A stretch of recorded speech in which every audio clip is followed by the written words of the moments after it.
Good morning students. हम देख रहे थे lesson number 3 ruling the country side पे नंबर 33। तो हमने निच कल्टीवेशन सिस्टम देखा था। आज हम देखते हैं indigo on the land of ryots. हमारा नेक्स्ट सिस्टम था ryoti system. Under the ryoti system the planters force the ryots to sign a contract. Planters कौन होते थे? कोई भी पर्सन जो मतलब इंडिगो का बिजनेस ले लेता था उगवाने का, वो प्लांटर्स हुआ करते थे। रियोट्स कौन थे? जो फार्मर्स थे, जो उस चीज को उगाते थे। इसमें यही बताया जाता है under the ryoti system the planters forced the ryot to sign a contract. मतलब वो जो प्लांटर्स थे वो बहुत ज्यादा फोर्स करते थे, प्रेशर देते थे पीजेंट्स को एक कॉन्ट्रैक्ट साइन करने के लिए। एन एग्रीमेंट, कॉन्ट्रैक्ट को हम एग्रीमेंट भी कहते हैं और हिंदी में कहा जाता है सत्ता। At times they pressurized the village headmen to sign the contract on the behalf of the riots। और कभी कभार वो क्या करते थे, जो विलेज के हेड हुआ करते थे उनको प्रेशराइज करते थे। कौन? प्लांटर्स, कि आप एक कॉन्ट्रैक्ट को साइन करो। किसके बिहाफ में? फार्मर्स के बिहाफ में, रियोट्स के बिहाफ में। Those who signed the contract got cash advances from the planters at low rate of interest to grow या प्रोड्यूस इंडिगो। तो वही बताया गया, जो भी उस कॉन्ट्रैक्ट को साइन करता था, एग्रीमेंट को साइन कर देता था, तो उन्हें पैसा एडवांस में मिल जाता था और वो भी कम इंटरेस्ट रेट में। मतलब उनको ब्याज बहुत कम देना पड़ता था टू प्रोड्यूस इंडिगो। और उस लैंड में आपको क्या उगाना पड़ता था? इंडिगो उगाना पड़ता था। But the loan committed the riot to cultivating indigo on at least 25% of the area under his holding। और इसमें यही बताया जा रहा है कि जो लोन कम्युनिटी थी, रियोट को क्या करना पड़ता था? 25% एरिया में इंडिगो उगाना पड़ता था। The planter provided the seed and the drill. जो प्लांटर्स थे वो आपको सीड देंगे, मशीन्स वगैरह अवेलेबल करवाएंगे। while the cultivators prepared the soil, showed the seed and look after the crop। जो peasants थे, farmers थे, cultivators थे, उन्हें वो जमीन प्रिपेयर करनी पड़ती थी और फिर पूरा ध्यान देना पड़ता था, सीड्स डालनी पड़ती थी। नेक्स्ट पेज में आते हैं। When the crop was delivered to the planter after the harvest, a new loan was given to the riot। और जैसे क्रॉप तैयार हो जाता था, प्लांटर्स को दे दिया जाता था, जब वो फसल पूरी तैयार हो जाती थी उसकी तब, तो फिर उनको नया लोन दे दिया जाता, फिर से पैसा एडवांस में दे देते थे उन्हें। And the cycle started all over again. फिर से साइकिल स्टार्ट हो जाती थी, फिर वो उनके लिए इंडिगो उगाएंगे, फिर वो उनको देंगे, तो फिर नया लोन स्टार्ट हो जाएगा। Peasants who were initially tempted by the loans soon realized how harsh the system was। तो इसमें यही बताया जा रहा है कि जो पीजेंट्स थे, जिनको लगता था कि सिस्टम कितना अच्छा है, हमें पहले से एडवांस में पैसा मिल जाता है, लेकिन अब उनको धीरे धीरे समझ में आया था कि बहुत खराब सिस्टम है और ये साइकिल कभी खत्म ही नहीं होगी।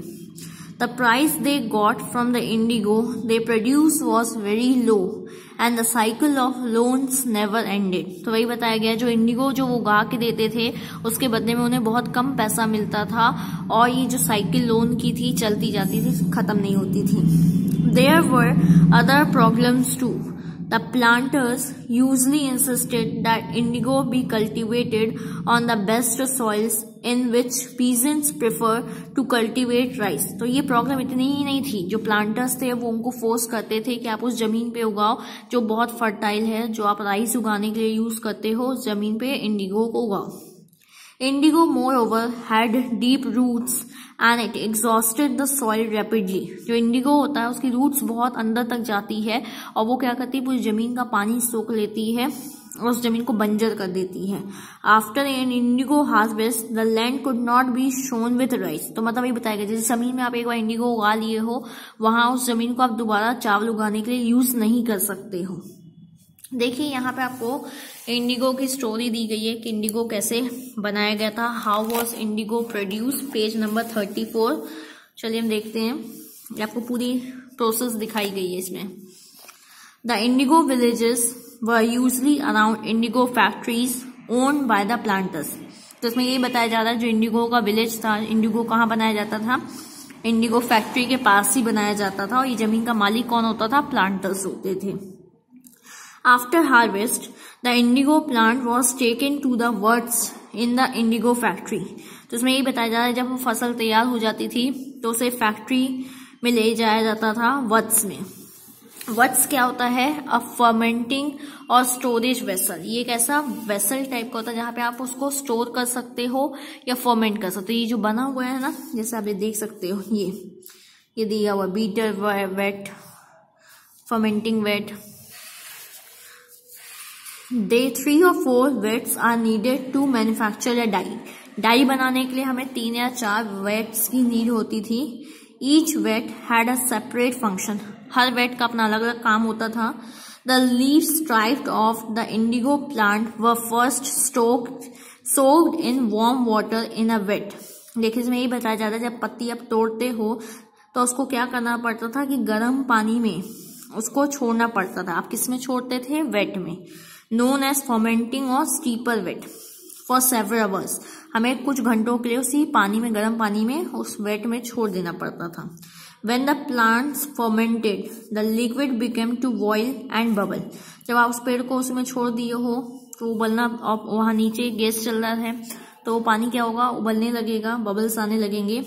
Now the rotten leaves were taken out and the liquid drained into another vat that was placed just below the first vat. तो उसमें यही बताया जा रहा है कि जब वो पानी में पत्ते का रस निकल जाएगा तो पत्ते को क्या करेंगे? हम उसमें से निकाल लेंगे और उस लिक्विड को किस में ट्रांसफर कर देंगे? दूसरे वेट में, जस्ट उसके बगल से जो है, ये देखिए जो वेट है ना, इसके बगल से ट्रांसफर कर देंगे इसमें।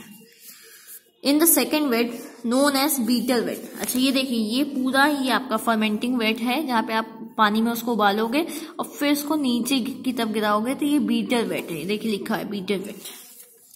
सेकेंड वेट है the solution was continuously stirred and beaten with pedals. तो इसमें क्या होता है कि इसमें हमें कंटिन्यूसली इसको चलाना पड़ता है किसी, देखिए ये वाले से, देखिए जो ये है ना वेट बीटर, इसमें दिया हुआ भी है। The indigo worker here is standing with the paddle that was use to stir the solution in the vat. These workers had to remain in the waist deep water for over 8 hours to beat the indigo solution. मतलब इनको ये जो पकड़ रखे हैं, इसी से इसको चलाते रहते थे ऐसे। When the liquid gradually turned green then blue, lime water was added to the wet. और जैसे उस पानी का कलर ग्रीन या ब्लू हो जाता था, उसमें हम चूना पानी डाल देते थे।